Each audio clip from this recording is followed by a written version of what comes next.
আচ্ছা, আপনার ছাগলের সিজার করতে হয়েছিল কেন বলেন তো একটু? আমার ছাগলের সমস্যা হয়েছিল লিগিয়া ছাগলের লিগিয়া বাড়াইছিল নারীর লেখান আচ্ছা, বাড়া যা গেছে নারীর মতো তো জ্বর বের হয়ে গেছিল, জ্বর বের হয়েছিল। তখন জ্বরের মুখ খুলছিল না? না তখন খুলছিল না। আচ্ছা, আপনার সিজার করার পরে কি আপনার মনে হয়েছিল যে এরকমটা যে আপনার ছাগল মারা যাবে? আর মনে করছিলাম যেমন মারা যাবি, কিন্তু আমার ছাগলের তো কোনো আর সমস্যা সমস্যা হলো না, হয় নাই। মারাও গেল না। এখন আচ্ছা, আলহামদুলিল্লাহ। তাতে সিজার করলে যে ছাগল বা গরু জীবিত থাকে এটা বিশ্বাস হয় আপনাদের? এখন বিশ্বাস হয় না, বিশ্বাস হইলো। এখন বিশ্বাস হলো। এখন বিশ্বাস কয়টা হলো। বাচ্চা হয়েছিল সিজার করার পরে? 3টে বাচ্চা হয়েছে। এখন জীবিত কয়টা আছে?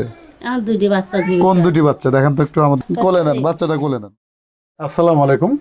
খামারি পয়েন্ট একটি তথ্য সেবামূলক চ্যানেল। আমরা সবসময় কিন্তু যেগুলো আধুনিক যে ট্রিটমেন্ট এবং বিভিন্ন তথ্য আমাদের চ্যানেলে প্রকাশ করি। আমরা এই ছাগলটির কাছে এসেছিলাম কতদিন আগে? কতদিন হয়েছে সিজার করা?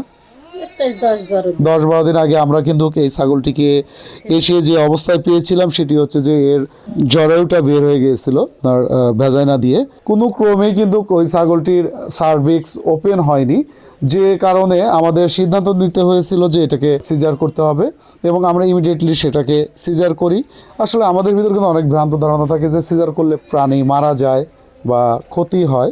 আমরা কিন্তু একদম প্রান্তিক খামারির মুখ থেকে কিন্তু আমরা শুনলাম যে সিজার করলে প্রাণীর কোনো ক্ষতি হয় না। আমরা এই পাশটায় সিজার করেছিলাম। আজকে আমরা যে ইনসেশনগুলো ছিল, যে সেলাইগুলো ছিল, সেগুলোকে আমরা কেটে দিলাম। আজকে 10 দিন অতিবাহিত হয়েছে এবং দুটি বাচ্চা দেখেন কোলের পাড়া আছে, দুটি বাচ্চা খুবই সুন্দর কিন্তু সবল বাচ্চা হয়েছে। সিজার করলে পরে কিন্তু সম্পূর্ণ মা এবং বাচ্চা উভয় দিক থেকে কিন্তু সুস্থ থাকে, তার কিন্তু একটি জীবন্ত উদাহরণ। আমরা সব সময় খামারিদেরকে বলি যে যদি দক্ষ বা টেকনিক্যাল হ্যান্ড দ্বারা যদি এই ধরনের অপারেশন করা যায়, ভালো সার্জন দ্বারা যদি এই ধরনের অপারেশন করা যায়, তাহলে এই ধরনের কেসে ক্ষতি হওয়ার সম্ভাবনা খুবই কম। যেগুলোতে ক্ষতি হয় সেগুলোতে অনেক বেশি হ্যাজার্ড বা হ্যান্ডেলিং করার পরে যদি তার জরায়ুতে প্রচুর পরিমাণ ইনফেকশন হয়ে থাকে বা যদি সিজারের কোনো ত্রুটিপূর্ণতা থাকে, তাহলে পরে কিন্তু একমাত্র এই ধরনের ক্ষেত্রে কিন্তু অ্যাক্সিডেন্ট হতে পারে। আসলে মৃত্যুটা হচ্ছে একজনের হাতে, আল্লাহ ইচ্ছা করলে পরে মারতেও পারে, বাঁচাতেও পারে। তবে আমাদের যতটা ক্ষমতা বা যতটুকু সাধ্য আছে আমরা সর্বোচ্চ পরিমাণে চেষ্টা করে সেই প্রাণীকে ভালো করার জন্য আমরা চেষ্টা করি। আমরা কিন্তু সবসময়ের জন্য খামারিদের কাছে গিয়ে আমরা কিন্তু সুপরামর্শ দিয়ে আসতেছি এবং আমরা কিন্তু প্রতিনিয়ত, আমিও কিন্তু এই সিজার থেকেও আমার নতুন অভিজ্ঞতা হয়েছে।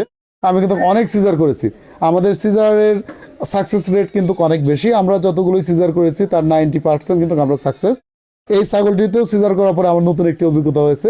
আসলে আমি যত বেশি কাজ করব তত বেশি অভিজ্ঞতা হবে। তাই আমরা সব সময়ের জন্য শেখার জন্য দৌড়াই এবং আমরা শিখতে পারলে পরেই কিন্তু আপনাদেরকে ভালো কিছু আমরা যে তথ্যগুলো আছে সেগুলো আমরা আপনাদেরকে জানাতে পারবো। আমরা সব সময় চেষ্টা করি আধুনিক যে প্রযুক্তির মাধ্যমে এবং আধুনিক তথ্যগুলোই আমাদের চ্যানেলে প্রকাশ করে আপনাদের মাঝে পৌঁছে দেওয়া। আপনারা আমাদের চ্যানেলটিকে বেশি বেশি করে দেখবেন এবং যে কোনো সমস্যা, যে কোনো রোগ সম্পর্কে যদি আপনারা জানতে চান তাহলে আমাদের কমেন্ট বক্সে লেখেন। তাই আপনাদের অনুরোধ রইল আপনারা সাবস্ক্রাইব করুন আমাদের চ্যানেলটিকে এবং কমেন্টস, লাইক, শেয়ার করে আমাদের সাথে থাকুন। আর যে কোনো পরামর্শের প্রয়োজন হলে আমাদের সাথে যোগাযোগ করতে পারেন। আমরা চেষ্টা করব সর্বদাই আপনাদের সহযোগিতা করার জন্য। ধন্যবাদ, সবাই ভালো থাকবেন, সুস্থ থাকবেন।